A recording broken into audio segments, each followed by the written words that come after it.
One of my favorite poems from a man who has influenced my life in a very big way, who lived back in the 13th century, named Mevlana Jalaluddin Rumi, was asked the question in this poem, where is he? I tried to find him on the Christian cross, but he was not there.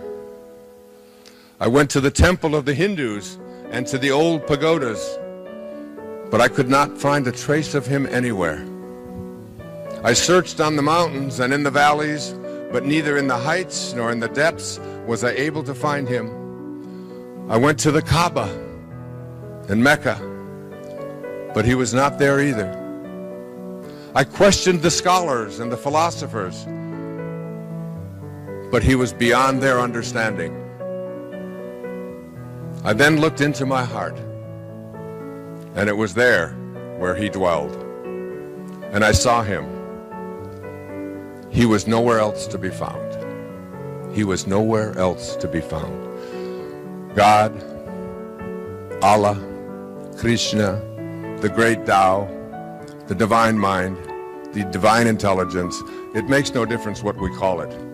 It is what we are. And when we live from that place, we find that the only thing that defines it is something called love. That when we have that within us, and that's the only thing that we have to give away. A great teacher in India many years ago, back 2,300 years ago, named Patanjali, defined this kind of elevated consciousness. He said, when you are steadfast, and this is what I encourage for you, and this is the ladder that I have been climbing since I was a little boy in an orphanage, all the way up through all the writing that I have done and the raising of children, and here I am now at the age of 72, and got to the top of this ladder that was placed before me, that was put there so that I could escape from this world, meaning I could escape from the illusion that this physical world is what defines me. If it is constantly changing, then it can't be real. It can't be. Because the minute that you say, that's real, and then you look at it and it's different, what is that? Is the 20-year-old body that I was in real if it doesn't exist anymore? The invisibleness, the formlessness, the boundarylessness of who I am is what is real.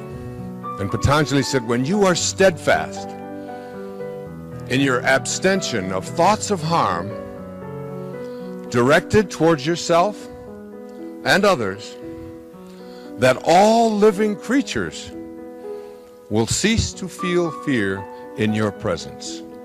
You can have that kind of elevated consciousness when you shift from the ego, whose mantra is, what's in it for me? How much can I get? How much can I make? How good am I going to look? How much power am I going to have? To the place when you get up higher and higher on that ladder, where the internal mantra says, how may I serve? How may I serve? How may I reach out and do something profound and beautiful for those around me? You are all the beneficiaries of a prophet named Sheikh Zayed, a prophet who had within him that kind of awareness that I am not going to take the idea that I am better, bigger, stronger, more powerful because I have more. I'm going to take what has been given to me and I'm going to extend it to all of those around me.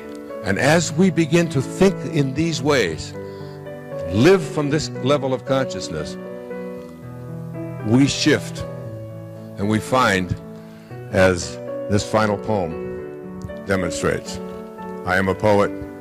I write a lot of poetry. I've written a lot of poetry, studied it, taught it at the university.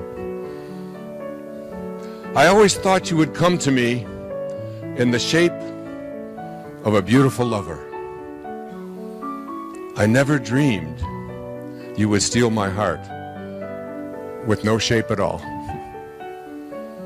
I always pretended I needed arms to hold me and lips to kiss away my pain. Yet I find fulfillment in the embrace of empty space. I always wished you would speak to me with words of tender sweetness, but I know you whisper silently of your unending love. I always knew I would find you, although I foolishly looked with my eyes. You were here with me all along, hiding just outside and out of sight of my heart. It's within each and every one of us. Divine consciousness, divine love. Love has three faces. Human love is a love that changes and a love that varies. I love you a lot because you're so nice to me, but you weren't so nice to me now, and you forgot to do this and you didn't do that, so I don't love you as much. And it varies. Sometimes I love you and sometimes I don't love you very much at all. That's what we call human love. Spiritual love is the love that you have for your children, that I have for my children who sit there with me here on this trip. It's a love that never changes. It doesn't matter what they do. It doesn't matter how bad they are. It doesn't matter whether they please me or don't please me. My love for them is infinite. But it varies. It's stronger sometimes and not as strong as others. The love I'm asking you to consider is a love called divine love. And divine love is a love that never changes and never varies. It's a love that is just like the juice inside of that orange. No matter how you squeeze it, it makes no difference. The only thing that comes out is what's inside. And this interior part of you that we call the soul or the spirit, the way it is defined is that it is infinite. And infinite means it doesn't stop and it doesn't begin. It's birthless, it's deathless, and it's changeless. And it's who you are, looking out in this illusion called your body, which an hour from now will be a different body. So which one is real? Your soul only wants to expand. Before I had children, I had 8 theories about how to raise children. Now I have 8 children and no theories. But one of the things I know for sure about raising children is that nobody likes being told what to do, because it's an insult to their soul. Their soul does not want to be compartmentalized. It does not want to be put into a box. It does not want to be told what its limitations are. Your spirit, your interiorness, the part that you can't get a hold of but you know is always there, it's infinite, meaning it doesn't stop anywhere. And if it doesn't stop anywhere, it is always expanding. And the minute that anybody comes along and tries to restrict it, put it in a box, tell it what it can be and what it can't be, it's miserable. Don't allow anybody to put you in a box. Who you are is a divine piece of the source, of God. And move in your life to a place where you understand it's who you are. Again, to close with my great teacher, Rumi, from the 13th century.